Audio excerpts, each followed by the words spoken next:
Thanks for staying with us. You've been watching Standpoint. We are examining the president's 100 days in office. He's gotten commendation, but he's also gotten knocks. Supporters have said he's done very well in his 100 days in setting the country on the right path.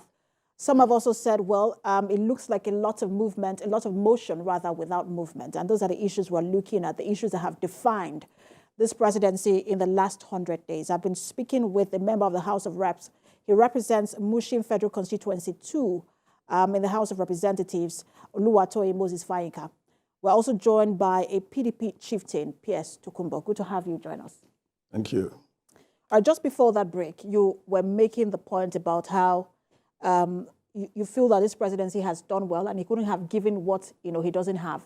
He needed to act in his capacity as president and not a private citizen.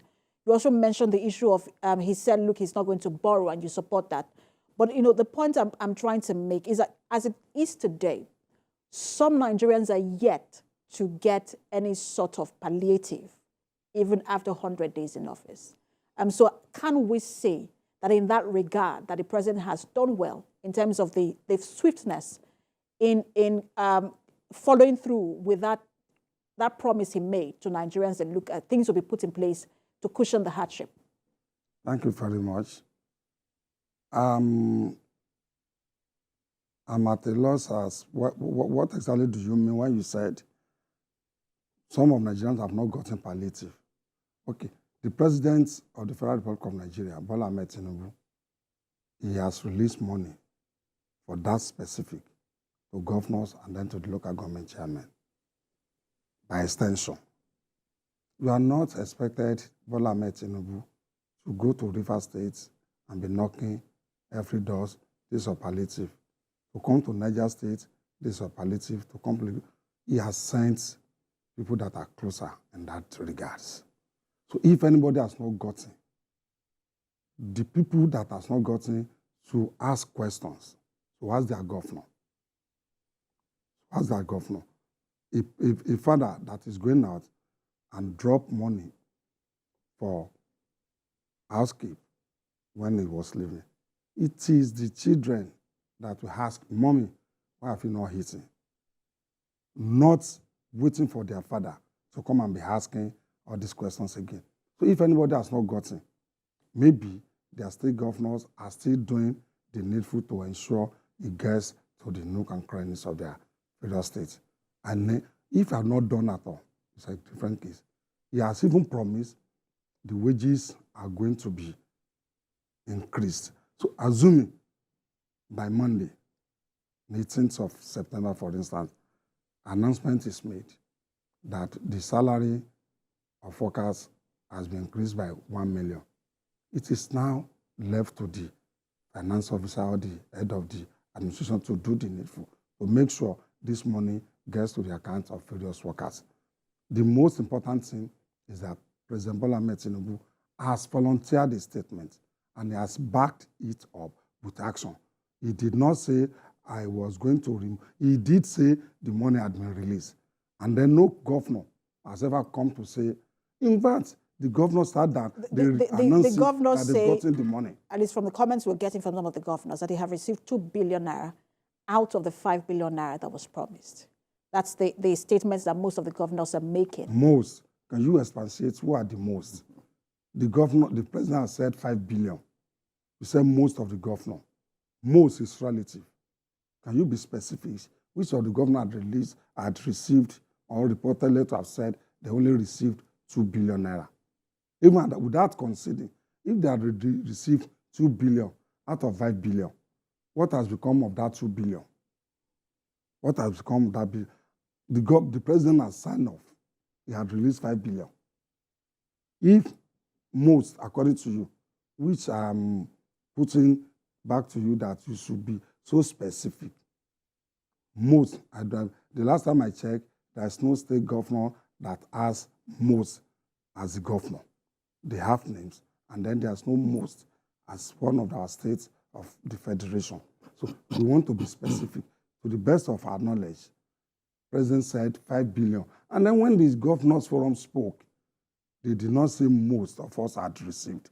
They said a lot of us, the governor spoke on their behalf. It's not all the governors who have spoken about this issue. For those who have spoken, they have said, and they are unanimous in saying they have received 2 billion naira. Now, it is possible that that's what has been disbursed to them. But I'm just saying that out of the 5 billion naira that was promised, they have said they have received 2 billion naira. But let me bring in Mr. Pierre Sade Tokumbo rather into the conversation. I know that you're, PDP is in the opposition and you're a PDP chieftain. People will say that, look, once you're in the opposition, it's difficult to see anything relatively good with the government that is in power. But I just want to get to your honest assessment of this particular administration. It is true that most people, when they're in opposition, will have nothing good to say about the government in power. I'm not like most people. I've been on your program many times. I try to be as objective, as balanced as possible. Frankly, I know President Tinubu. I knew him long ago. And I truly believed he would have done better than he's doing now. I now realize that there's a difference between the ability to win election and the ability to govern. I'm sorry to say, this president is failing, and I don't see a way forward. He's making serious mistakes. Let me just start with the idea of the palliatives that the Honorable is trying to address. 5 billion to his state. For instance, in Lagos State, it comes to an average of 250 naira per person. People say not everybody is supposed to get palliatives, but I want to tell you this right now.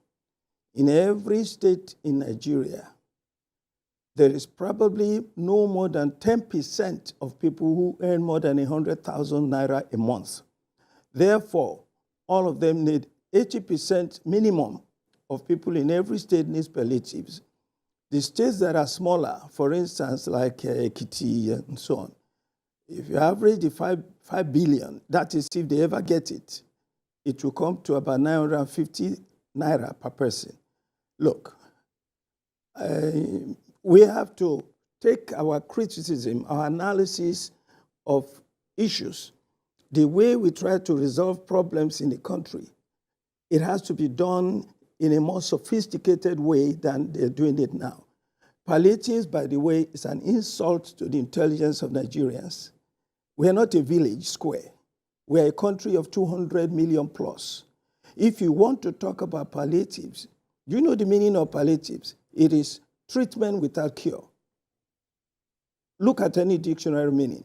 That word should be expunged from the language of Nigeria.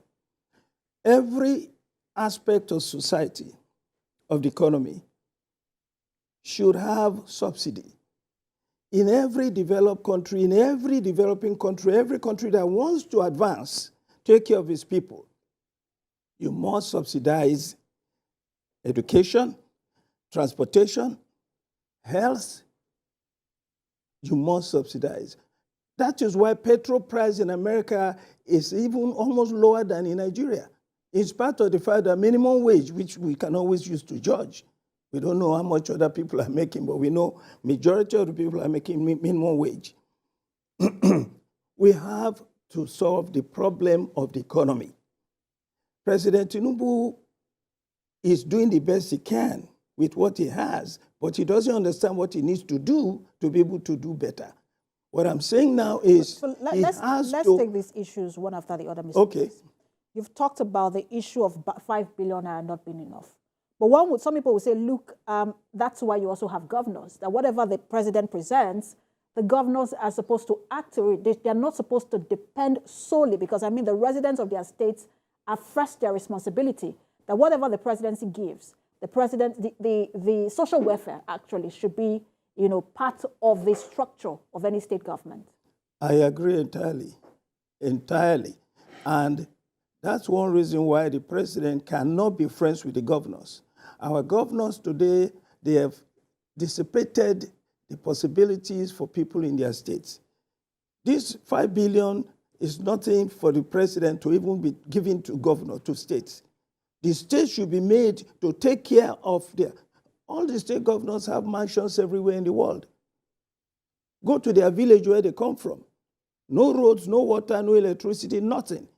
This is the problem that the president has to address, not giving palliatives. These are my points. Is it within his powers to address it when you look at the fact that, look, this is the federal system and governors have their own independence? Yes, indeed. Yes, indeed. But let me tell you again, one of the reasons, that's why I said we have to address our issues in a more sophisticated manner. President Tinubu cannot act as if he's president of a village. He's the president of a large country of over 200 million people. There are so many things that we have to do. One, if you do not restructure Nigeria, we will not make progress in any way. Forget about it. And he has not been addressing that issue. I have said to him many times, public media like this, that look,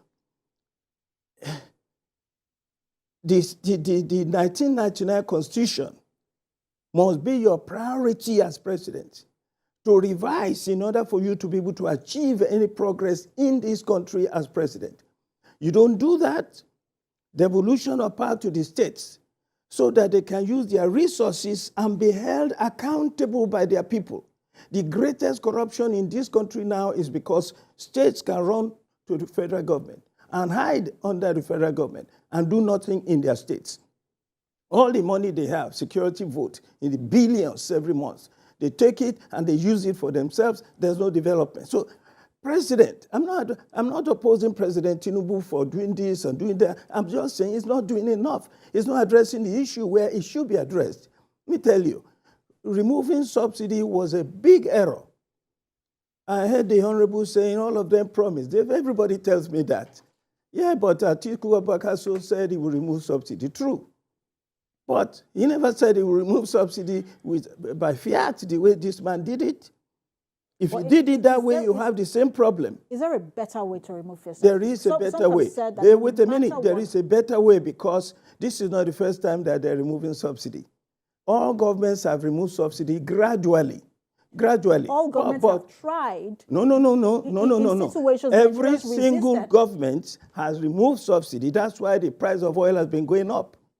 President Goodluck Jonathan tried to remove subsidy, and that did not work. We saw the massive protests, the Occupy Nigeria protest. That is true. Buhari removed subsidy. Buhari did not remove subsidy until the end of his government. Wait a minute. He made provisions for subsidy. Just a minute, Mr. Tukumbo. He made provisions for subsidy even to the end of his term, which was going to end in June. And that's when President Bola Ahmed Tinubu said, look, he would not continue to pay if it was going to end in June. Okay, let me address that issue. First and foremost, the reason why Buhari said it went in June, there was something attached to it. That is that by December, the Dangote refinery will begin to produce. And there will be no reason for us to continue with subsidy because the price of petrol will come down. That was what they sold to the National Assembly. And what happened? 1st of June this year, the chairman of NNPCL was on channels such as this, 1st of June, and declared publicly that even with Dangote refinery on board, even with the Port Harcourt refinery on board, every other refinery on board, the price of petrol will not come down. And we said to the President Tinubu, go to NNPCL and find out what is happening. If you don't go there, you're not achieving anything. But did the federal government categorically say that, look, they are depending on the Dangote refinery and that the fuel price was going to be crushed? I just quoted to you now, 1st of June. You want me to tell you the station it was on? It was on China's TV, 1st of June, 2023, saying that. Now, the refinery, look, the point I'm making is, the president of Nigeria in 2023 must be more sophisticated, more direct in what he's doing, understand the issues in a larger manner than we're doing it now. Forget about palliatives. Let me tell you, you remove oil subsidy, you crash the economy. Right now, the economy is at the lowest level it's ever been in the history of Nigeria. 28% to 29% of reduction in consumption of oil. Let me tell you what the Chinese say about oil. If you want to develop your economy, you build roads. You create opportunity for movement, for transportation. What has this oil subsidy removal done? It has crashed transportation. Go to the streets of Lagos now. No more hold up. People are not moving. Economy, individuals are suffering because of inflation. Companies are folding up because of cost of production is gone high. Cost of electricity, 40% tariff increase. Petrol is gone up by over 300%. How can you produce? Who are you going to sell to? Unemployment is going through the roof. So what are we talking about? 100 days has been a disaster. Simple as that. In just a moment. But I also wanted to ask you, because you talked about how the economy has not been worse than this in how you described it. But I wanted to ask, because even when the fuel subsidy was removed, we saw how the stock market responded to it. We saw how investors responded to it. We saw how the international community responded to it. It felt like good news. The stock market was excited. So at what point would you say, what are the indices to say that, look, the economy did not respond well to the fuel subsidy removal? A lot of our leaders listen to international advice at the expense of their own people. That's why there are coups in various countries now. That's why we are discontented in Nigeria. I'll tell you why. One, how do you judge the economy? Cost of living. Okay? Cost of living. If it is manageable based on the amount of money you make, salaries, then you know you are living comfortably. The economy is good. Inflation is at the highest level now. Cost of food, cost of transportation, cost of health, cost of education. Education, increase in school fees and tuition and so on. So when you have all those costs, people are suffering, okay? That is a weak economy. How do you judge the economy? What is the rate of the naira to the dollar? That's how you know. Forget about what the stock market, all those things are manipulated. I'm telling you realities of economics. Now, the dollar was 450 in the bank when Tinubu took over. Now it's 750. In the black market, it was 850. Now it's 900. That's how you know the economy is in trouble. Secondly, foreign companies are leaving Nigeria by the droves because of cost of production. In other words, if diesel is gone up, if petrol is gone up, if electricity is gone up, production has to crash. That is how you judge the economy. And which of those foreign companies can you categorically say have left the country because of this? There's so many. There's so many. I don't have to quote any. Look. If you know economics 101, the minute cost of production goes up, what happens? Everything becomes more expensive. They begin to lay people off. Unemployment is the highest in Nigeria now as it's ever been. One of the things, but that's not by the statistics that was revealed, that was put out soon. But I will let you land. That was put out soon. That was put out recently. The statistics that were put out recently did reduce the level of unemployment in the country. But I want him to. Sure. I mean, he's here. He's a member of the APC. He can respond to you. I know that you've been following what Mr. Pierce has said so far. How do you respond? Because this is how some Nigerians actually feel. That look, you can quote all the statistics you want, you can quote all the figures you want.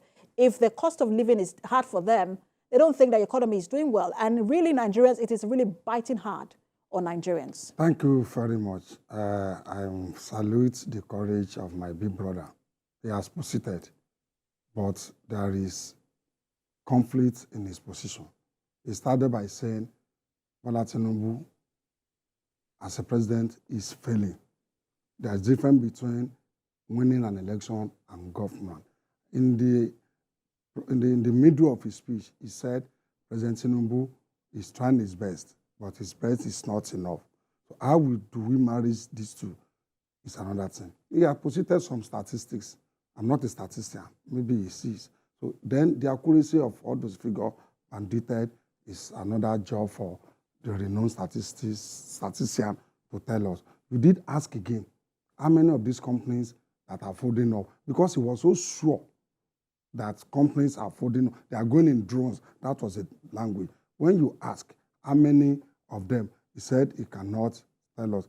But That But is he why wasn't wrong on the electricity tariff. Hold I on. am not. I'm coming. He wasn't wrong on electricity tariff. He wasn't wrong on transportation. He wasn't wrong on cost of living. Electricity tariff is different from companies have folding up. I'm not saying yes. I'm not saying no. But when we come on here, we should be able to assert accurately. So let me now start by saying, he said palliatives should be expunged from a dictionary. He did mention about Economy 101. The palliative, the money, the 5 billion are being given, is what the economists term as autonomous income. It does not form part of their real income. The state's monthly allocation is not stopped. It's not affected by this 5 billion. Their monthly IGR is not stopped and it's not affected. This one is addendum to their real income. It's what economists will call autonomous income. So it is an added advantage for them to actually see some. So if anybody is saying palliative is not good, he did say again that virtually everybody need palliative, and he said we should be expunged. I will advise anybody that is giving palliative, if he or she does not find it desirable for him, he or she could turn it. He did not say, so he is not, hold on, just a minute. Let me, I want you to respond. He said palliative. Do you know the meaning of palliative? Just hold on. But he also now said, hold on. If it is going to be I want you to respond. That means not desirable. So I want you to, just hold on. Because he did not say, I've not finished my point. I will let you finish. I want you to respond to this. He said it is an insult to Nigerians. Now, he also said it needs to be expanded, that this is not enough. It is not, because it doesn't capture. The insult is not enough. Hold on. That the palliative is not enough. It needs to capture everybody. That virtually almost everyone needs palliative. It should be subsidy, not palliative. He said it should be subsidy. Now that there should be health. He said that health subsidy, transportation subsidy, education subsidy. He did mention that. Thank you very much. If every sector needs to be subsidized, and then we have found out that in oil sector, very few have been the beneficiaries perpetually. What is big deal in removing that subsidy and then channel it to where it will capture larger society? Why? That's a mistake. I'm coming, sir. I'm coming. We like rhetorics in this part of the country. And unless we play down certificated knowledge and embrace skilled knowledge, we might not get anywhere in this part of the world. We have to think outside the box. Subsidy on high has been removed. That is what he said. He has never said subsidy all over. And I did say every candidate of political party, including but not limited to PDP candidates, Atiku, he even said he was going to sell. Are you getting me? So everybody has their agenda. President Tinubu did promise that he was going to remove all subsidy, and then he has said so. On 1999 constitution that he said it has been a problem. How many times have he come up with a single phrase of any of the clauses in the Constitution of Nigeria to be amended? So we want president to start governance and then be thinking of which of the sections. We owe that duty.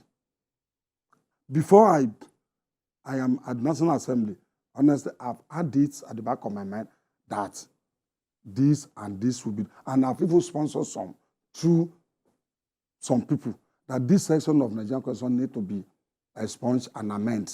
How many of us have done that? It is not by sitting down and be saying Nigerian Constitution is bad. If it is bad, have you come up with the good one for us to see? Have you made an attempt? Honestly, it is very good for a spectator or even people on the sideline or the dressing room to be castigating player. You didn't play it well. When they are on board, they become worse. Do you have to be in office to be a player? Every Nigerian is a player. Very good. That's what democracy is about. Every Nigerian is a player. But have you played your own part? Concern is bad. Come up with your own. Military came, they gave us bad document. You that is not military, you that is egghead, What are the documents you are bringing All right. for? So I want to take a break. I'm coming. I want to take a break. When we return, you would wrap in a minute, and then I will let Mr. Pierce also respond to you in a minute so that we can move on to other issues. I mean, the president has done more than this. All right, let's take a break. You're watching Standpoint. When we return, the conversation will continue.